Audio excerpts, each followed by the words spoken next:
My parents humiliated me at my sister's graduation. They joked that I was a mistake compared to my perfect sister, so I shocked them by this. At my sister's graduation, I felt absolutely ashamed of my own parents. They denigrated me in front of everyone, even our closest friends and relatives. This was supposed to be only about Elena, my older sister. She was excited to start her new path because she had recently graduated from college and secured an amazing job. When my parents stood up to speak in her honor, I expected them to make appropriate marks. She has worked hard to reach this milestone and deserves every bit of credit. I was not surprised when, during their address, they included Elena as one of the greatest blessings. I was old enough by then to recognize that my parents adored Elena more than they loved me. She had always been the more gifted daughter, and my parents would constantly compare me to her. Then, my parents began to joke in their speech about how they should have stopped having children after Elena. They argued that second-borns are usually useless. They said that if they only had Elena in their lives, they could have spent more time and effort on her instead of me hearing them say such awful things, openly and casually while I was sitting right there, stunned me. I searched the room hoping that anybody would notice how disturbing their statements were, but all I saw were the faces of my relatives laughing along as if this horrible simile were simply light entertainment. Though my parents had often made me feel inferior and useless, this was the first time they had done it openly, leaving no room for me to hide from the fact, in their opinion, I simply lacked in comparison to their beautiful daughter Elena. This was not an isolated incident or moment of poor judgment. It reinforced what I had long suspected. I was considered a distant afterglow, whereas my older sister would always be the daughter they adored. Growing up as the second child, I became accustomed to our households implied preference. It constantly crept into their speech conduct and routines. My parents frequently forgot to wish me a happy birthday, and on more than one occasion, they were on business travels, leaving me alone. They would never miss Elena's moment every year without fail. Both of my parents would be there planning a spectacular event and ensuring Mom felt honored. Seeing how they showered her with love on her special day taught me early on to manage my expectations and accept that my birthday was not that important to them. As an opinionated youngster, my parents regularly informed me that I was disruptive or unpleasant. Just because of who I was labeled problematic because I did not fit the quiet, restrained mold they appeared to like, and I was punished for something as simple as being too chatty or honest in expressing my interests. Lena's calm temperament and introverted tendencies, on the other hand, were constantly lauded in our family. She was regarded as the ideal daughter, as she was mature and polite. She was thus the one who was displayed and paraded in front of everyone over the years. I was the one who received the most criticism. I tried for a while to suit the picture my parents seemed to want. I put in the effort, believing that if I acted better, accomplished more, or followed their plan, they would eventually see me differently. But as I grew older, it became clear that I couldn't simply shape myself into Elena's clone. We were two separate people. I tried so hard, but I couldn't be her. I eventually gave up and attempted to adjust to their constant adulation of her, the way they would brag about her accomplishments to anybody who would listen while dismissing everything I had ever done. Still hurt terribly. All of those occurrences, as devastating as they were, had at least remained within our household. I was amazed at how casually they exposed everything at the graduation ceremony. All of those incidents, as traumatic as they were, had at least remained within the family. I was astonished by how casually my parents disgraced me during their speech at Elena's graduation. My parents had never embarrassed me in front of others, so they had never shown the rest of the extended family how little respect they had for me. What hurt me even more was that no one in my entire family showed displeasure or told my parents how inappropriate this was. Nobody even glanced sympathetically at me after my parents cracked those jokes at my expense. My parents continued to lie Elena, and their tones conveyed a sense of pride that I had never seen directed at me.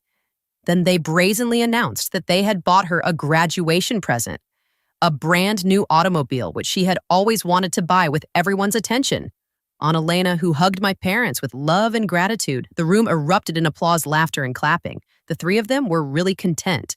I felt like an outsider in my own family. The funny thing is that I've never been envious of Elena. We'd always gotten along well enough, and I believe she deserved whatever good fortune came along.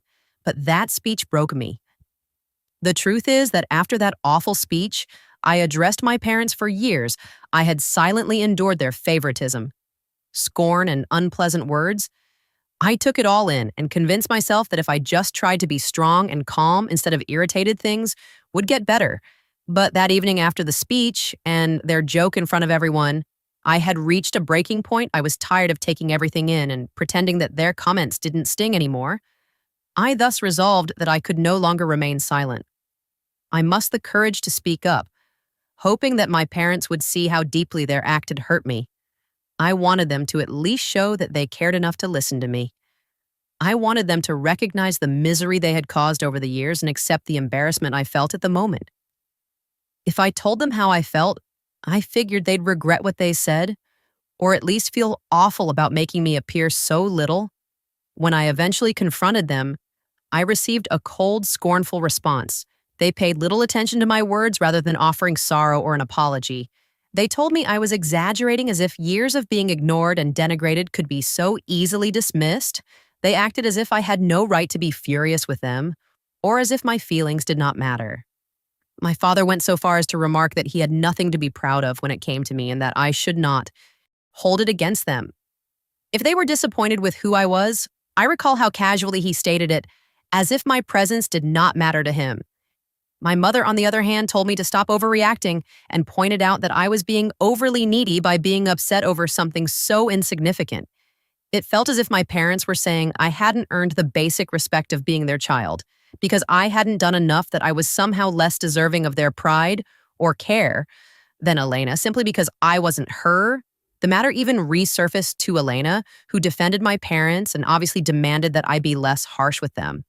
She said something that truly hit home. And I'll never forget, I shouldn't have been so outraged by their graduation speech because it was merely a harmless. Guest Elena assured me that if I had studied and worked hard like she did, I could make them proud as well.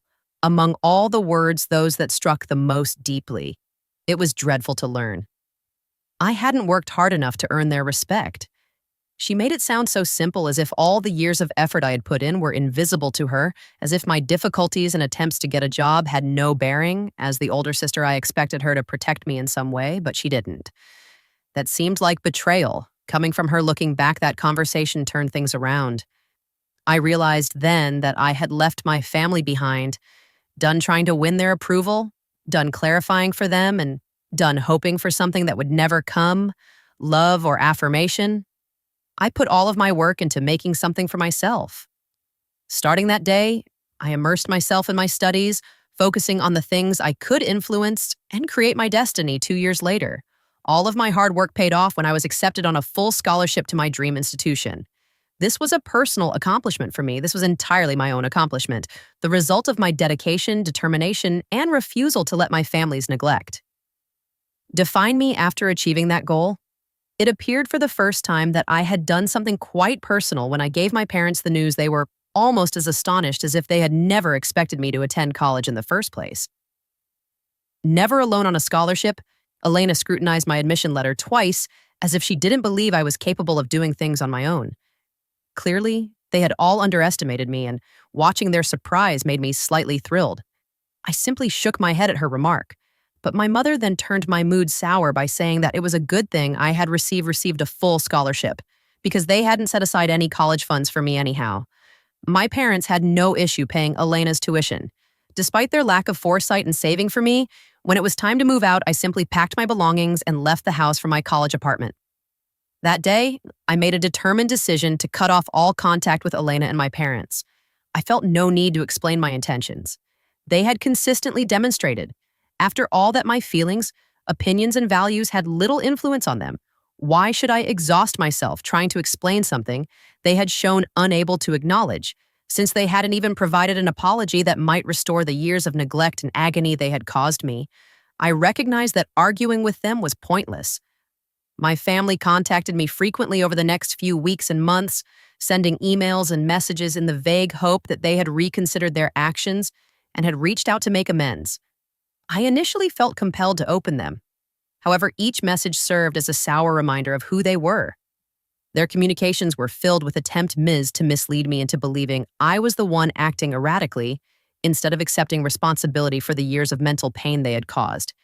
They believed I had overreacted.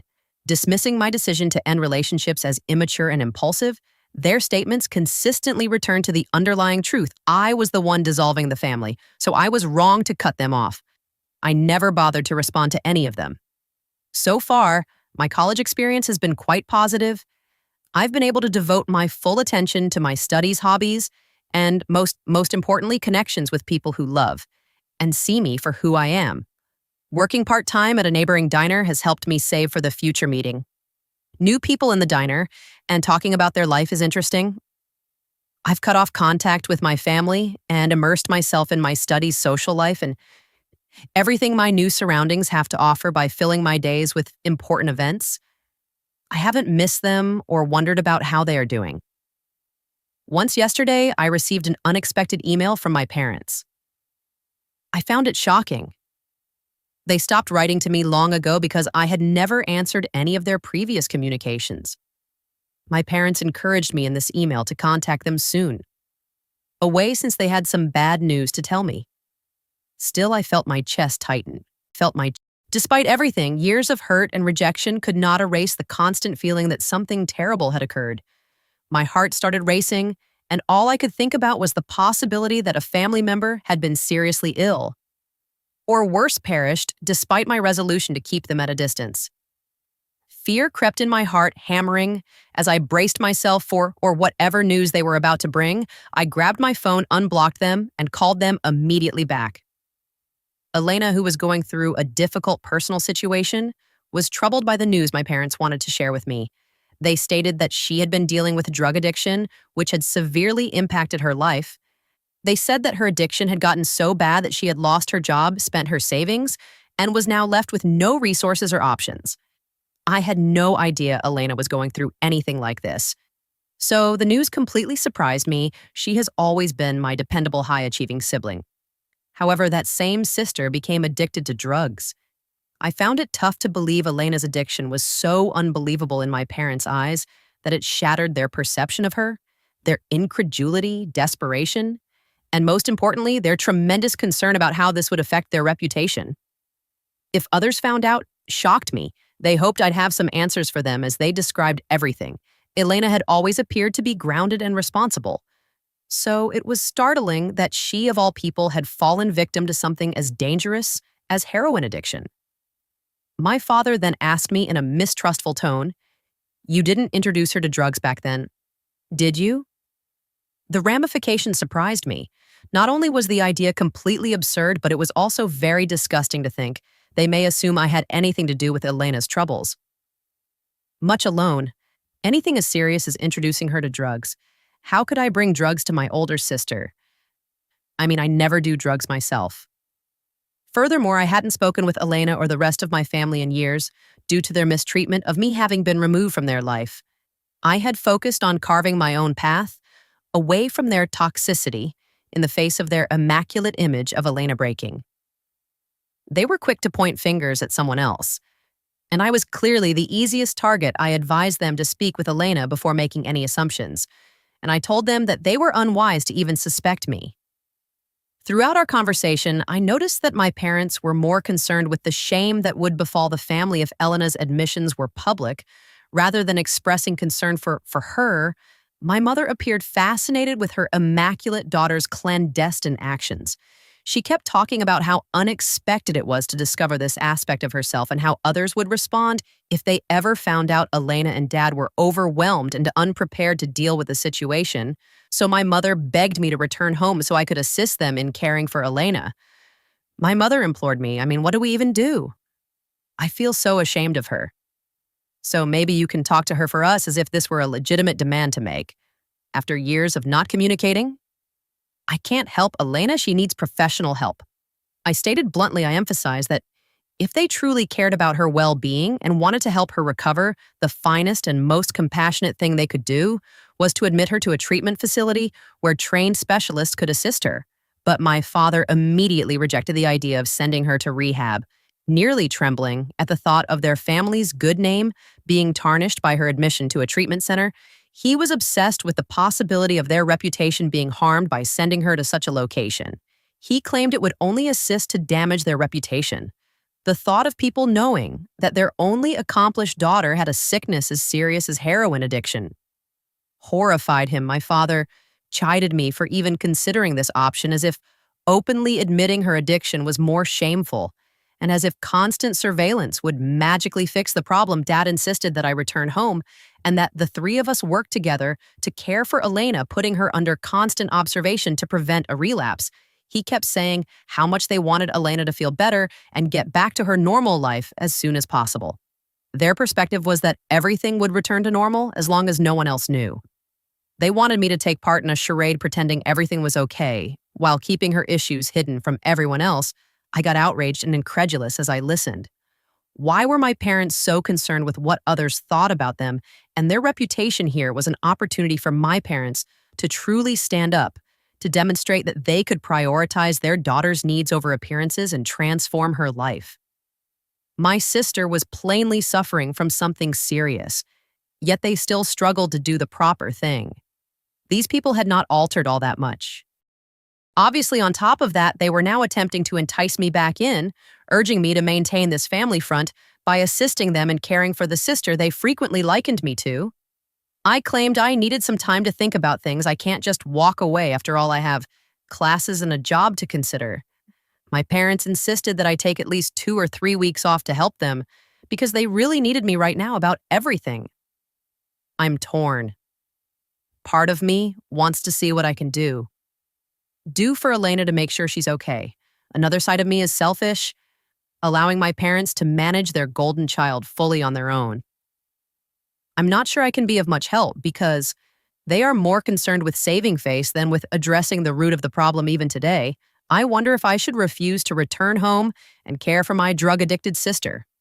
Update 1. This story didn't appear like it was going to explode.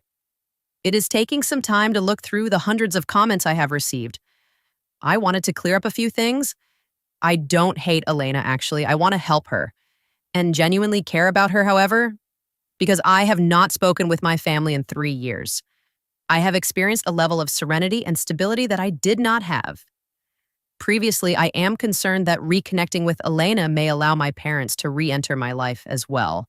I honestly do not know for sure. If you're wondering, Elena could have been fighting with heroin addiction for years, possibly even before my parents discovered it. Clearly, Elena the Golden Child was praised and kept as the ideal daughter, frequently under intense pressure to maintain that image. This form of pedestal minimizes susceptibility and failure. Any failure, no matter how little, could have been devastating if Elena believed her worth was solely determined by her accomplishments, and how others perceived her drugs could have developed over time as a coping mechanism for escaping the weight of those expectations or the fear of disappointing our parents. I become even more depressed when I think about my sister, who may have been suffering silently all along without my knowledge. She should have felt comfortable being honest with me earlier. Before things got to this point, I would have wanted to be there for her to help her get through it. It just makes me feel powerless. If only I had known about this significant part of her life and could have helped her.